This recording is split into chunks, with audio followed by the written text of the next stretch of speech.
Hello students, our today's topic is RBI and credit control।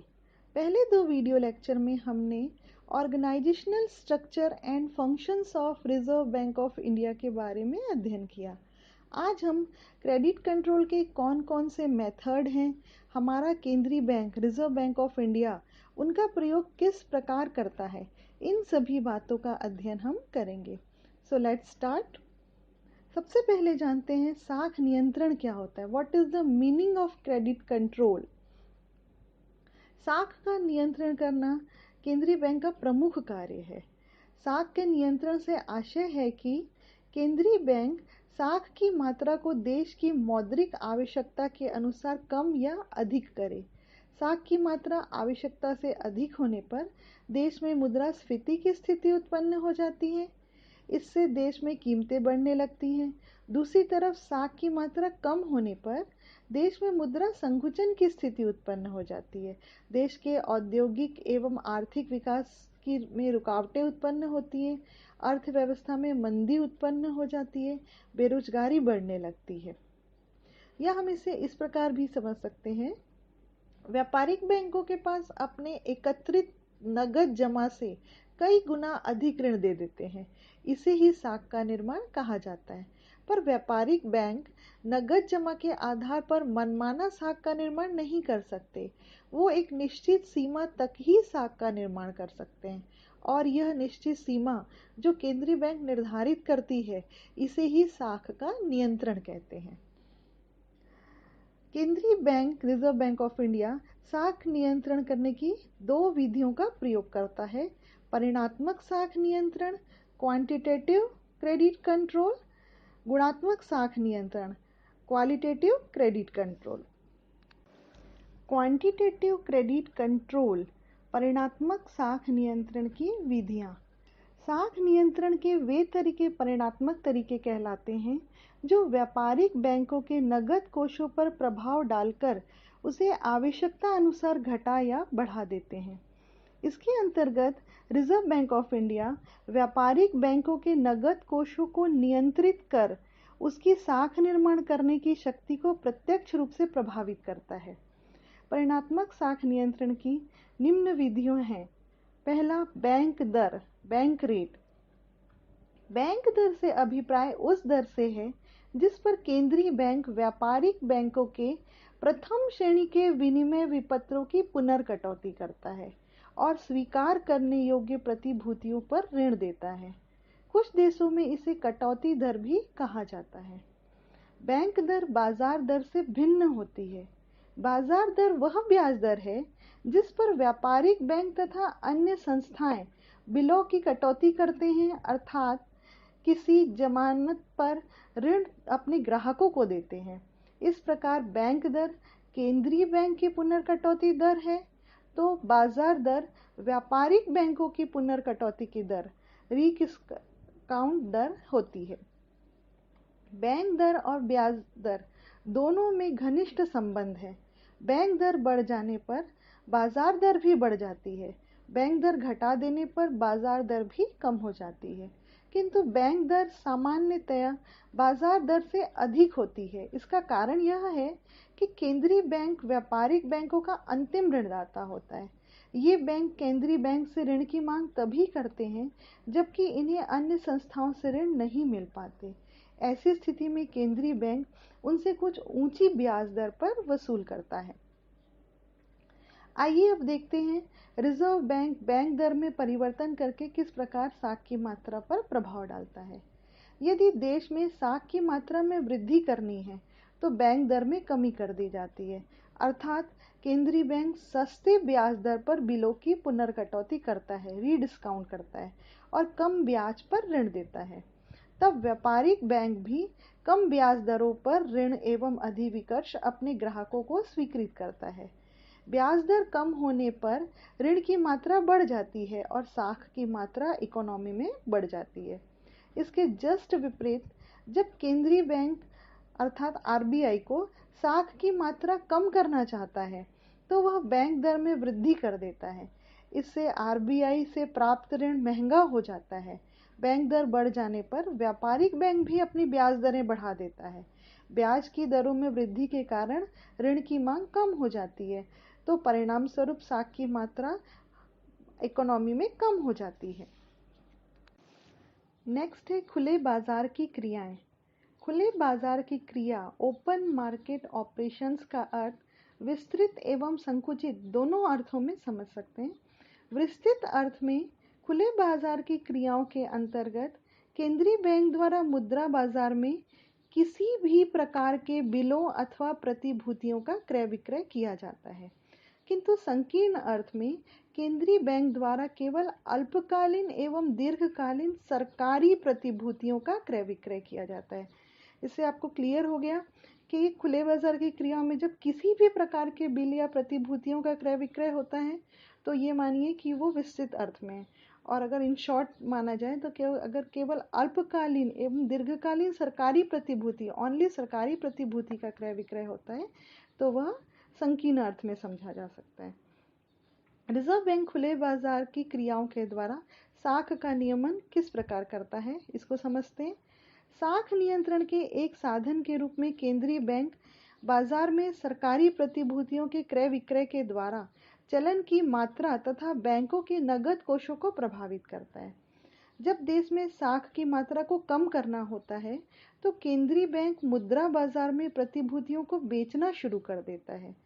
सरकारी प्रतिभूतियों को जनता तथा वाणिज्यिक बैंकों द्वारा खरीदे जाने पर चलन की मात्रा तथा बैंकों के नगद कोषों में कमी हो जाती है। इससे बैंकों की साख निर्माण की शक्ति भी कम हो जाती है। इसके विपरीत जब साख की मात्रा में वृद्धि करनी होती है तब केंद्रीय बैंक सरकारी प्रतिभूतियों को खरीदना शुरू कर देता है। इससे इकोनॉमी में चलन की मात्रा बढ़ जाती है तथा बैंकों के नगद कोषों में वृद्धि हो जाती है। बैंकों के नगद कोष में वृद्धि हो जाने पर व्यापारिक बैंक अधिक ऋण स्वीकृत करते हैं। इससे साख की मात्रा बढ़ जाती है।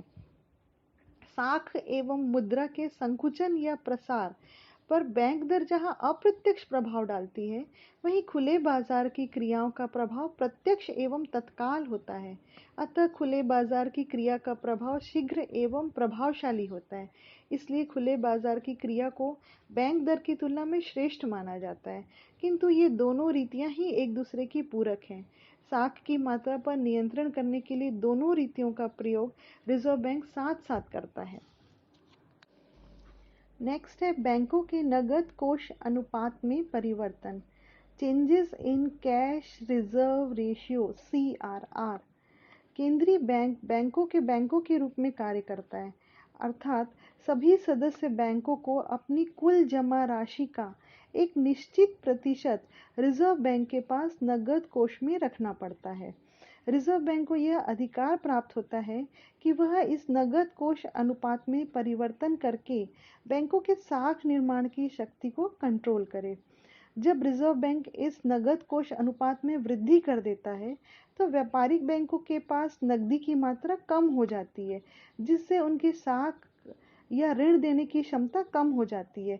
इससे अर्थव्यवस्था में साख की मात्रा कम हो जाती है। इसके विपरीत जब केंद्रीय बैंक CRR घटा देता है तो व्यापारिक बैंकों के पास नकदी की मात्रा बढ़ जाती है और उनके ऋण देने की क्षमता भी बढ़ जाती है। इससे इकोनॉमी में साख का विस्तार होता है। साख नियमन के लिए बैंकों के CRR में परिवर्तन करना बहुत ही सरल और सुविधाजनक प्रणाली है। नेक्स्ट है वेरिएशन इन लिक्विडिटी रेशियो, तरल कोष अनुपात में परिवर्तन। द्वितीय विश्व युद्ध के समय साख नियंत्रण की इस नई पद्धति का आविष्कार किया गया। इस पद्धति के अंतर्गत देश में व्यापारिक बैंकों को अपनी कुल संपत्ति का एक निश्चित प्रतिशत तरल रूप में रखना पड़ता है। इस नगद राशि में उनकी नगद राशि तथा अनुमोदित प्रतिभूतियां सम्मिलित होती हैं। तरल राशि का यह अनुपात कुछ देशों में उनकी बैंक में जमाओं के आधार पर निश्चित किया जाता है, तो कहीं उनके कुल दायित्वों के आधार पर भी निश्चित होता है। इसका प्रभाव यह होता है कि व्यापारिक बैंक एक निश्चित राशि नगद के रूप में रखते हैं और जितना वह नकद के रूप में अपने पास बैंक में जमा रखते हैं, उस सीमा तक उनकी साख निर्माण की शक्ति कम हो जाती है। बैंकों को अपने साधन का एक भाग अनिवार्य रूप से सरकारी प्रतिभूतियों में विनियोजित करना पड़ता है।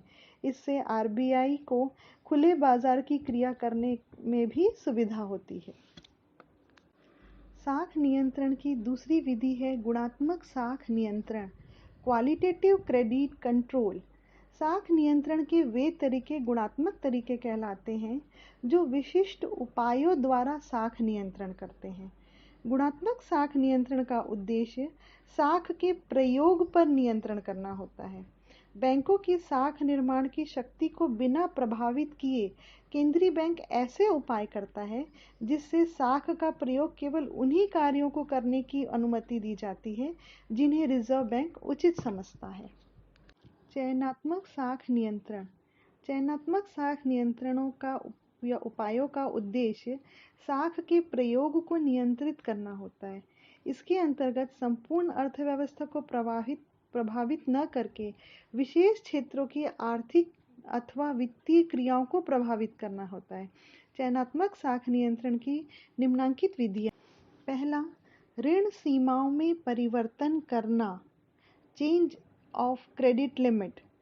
कुछ ऐसी वस्तुएं होती हैं जिनका स्टॉक व्यापारीगण सट्टे के उद्देश्य से करते हैं। इन उद्देश्य वस्तुओं की जमानत के आधार पर व्यापारीगण बैंकों से ऋण स्वीकार करा लेते हैं और वस्तुओं का संग्रह कर मुनाफाखोरी करते हैं। इससे आवश्यक वस्तुओं की कीमतें बढ़ने लगती हैं और सामान्य उपभोक्ताओं को हानि होती है।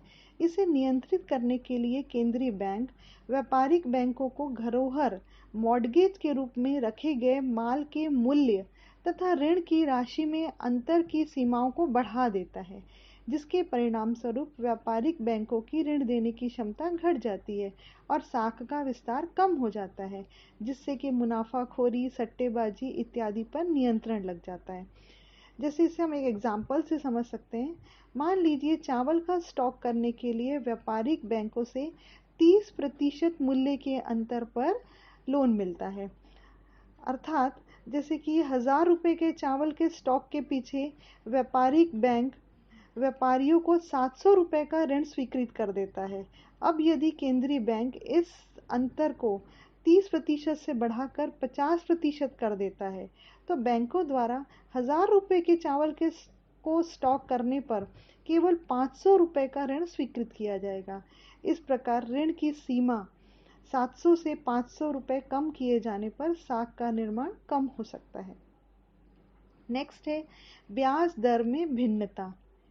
इस रीति के अंतर्गत केंद्रीय बैंक विशेष प्रकार के बिलों के लिए अलग अलग कटौती की दरें निर्धारित कर देता है। इससे कुछ क्षेत्रों के लिए ऋणों की मात्रा नियंत्रित हो जाती है।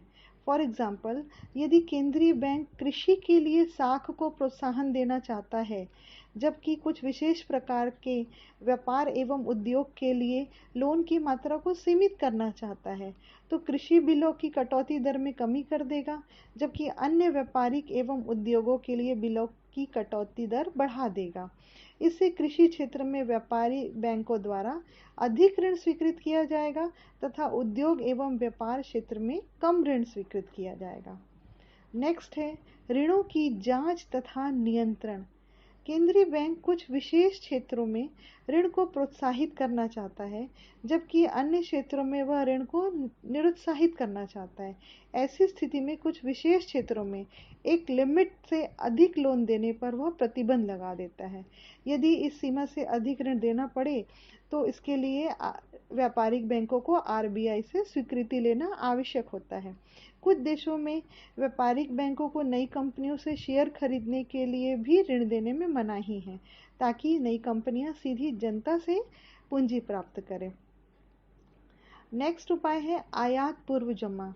इस मेथड के अंतर्गत विदेशों से माल आयात करने वालों को लाइसेंस के लिए जब वे प्रार्थना पत्र देते हैं, तो उसी समय आयात की राशि का एक भाग केंद्रीय बैंक के पास जमा करना पड़ता है। इस जमा राशि पर केंद्रीय बैंक द्वारा उन्हें कोई ब्याज नहीं दिया जाता। आयात पूर्व जमा की नीति का उद्देश्य विदेशों से आयात को निरुत्साहित करना होता है। नेक्स्ट, उपभोक्ता किस्त साख का नियंत्रण। मूल्यवान वस्तुएं जैसे motor, car, mobile, refrigerator, television set, ये सभी मूल्यवान वस्तुएं ग्राहकों द्वारा किस्तों पे खरीदी जाती हैं। इस व्यवस्था से बैंक साख की मात्रा बढ़ जाने का भय रहता है, अतः इसको कंट्रोल करने के लिए किस्त साख में अधिकतम भुगतान की अवधि निश्चित कर दी जाती है। इससे कस्टमर ऋणों का भुगतान शीघ्र करते हैं। इससे किस्त की राशि निश्चित कर दी जाती है। इस नीति का उद्देश्य उपभोक्ताओं द्वारा माल को कम खरीदने हेतु प्रोत्साहित करना, विक्रेताओं द्वारा उधार माल बेचने तथा बैंकों द्वारा उधार देने पर प्रतिबंध लगाना होता है। इससे वस्तुओं की कीमतें नहीं बढ़ती और न ही साख का अत्यधिक प्रसार होता है। साख की राशनिंग। साख का गुणात्मक नियंत्रण करने के लिए यह बहुत ही महत्वपूर्ण तरीका है, जो कि केंद्रीय बैंक अन्य बैंकों के लिए अंतिम ऋणदाता होता है। अतः साख की मात्रा को नियंत्रित करने के लिए रिजर्व बैंक यह निश्चित कर देता है कि प्रत्येक बैंक को कितनी साख दी जाएगी। इस प्रकार के रिस्ट्रिक्शन के कारण बैंकों की साख निर्माण की शक्ति कम हो जाती है। रिजर्व बैंक साख की राशनिंग के लिए और भी अलग अलग तरीके अपनाता है, जैसे किसी बैंक के लिए बिलों को पुनः भुगताने रीडिस्काउंट की सुविधा को पूर्णतया समाप्त कर देना, सभी बैंकों के लिए बिलों को पुनः भुनाने की सुविधा को सीमित कर देना, लिमिट कर देना, बैंकों द्वारा विभिन्न उद्योगों अथवा व्यवसायों को दिए जाने वाले ऋणों की सीमा को निश्चित कर देना। साख नियंत्रण के लिए साख की राशनिंग का तरीका बहुत ही प्रभावपूर्ण तो है, लेकिन रिजर्व बैंक द्वारा इसे लागू करने में बहुत कठिनाई का सामना करना पड़ता है। नेक्स्ट है प्रत्यक्ष कार्यवाही। केंद्रीय बैंकों को यह अधिकार होता है कि यदि अन्य व्यापारिक बैंक इसकी नीति का पालन नहीं करते तो वह डायरेक्ट एक्शन ले सकता है। इसके अंतर्गत यह इन बैंक बिलों की पुनः कटौती की सुविधा बंद कर सकता है। प्रत्यक्ष कार्यवाही के परिणाम स्वरूप वाणिज्यिक बैंक केंद्रीय बैंक की नीति का पालन करने के लिए बाध्य हो जाते हैं। इस रीति की सफलता के लिए यह आवश्यक है कि केंद्रीय बैंक शक्तिशाली हो, मुद्रा बाजार में उसका पूरा नेतृत्व हो तथा अन्य बैंकों के साथ सहयोग का वातावरण हो। नेक्स्ट, नैतिक दबाव। इसके अंतर्गत केंद्रीय बैंक वाणिज्यिक बैंकों को परामर्श देता है और इसी के द्वारा उसकी साख निर्माण नीति को प्रभावित करने का प्रयास करता है। यद्यपि नैतिक दबाव की नीति प्रत्यक्ष कार्यवाही से मिलती जुलती होती है, किंतु इसमें केंद्रीय बैंक शक्ति का प्रयोग न करके केवल साइकोलॉजिकल इफेक्ट से कंट्रोल करने का प्रयास करता है। इससे केंद्रीय बैंक द्वारा अन्य बैंकों के बीच सद्भावना बनी रहती है तथा बैंकों का ऐच्छिक तथा सक्रिय सहयोग प्राप्त किया जा सकता है। नेक्स्ट, प्रचार।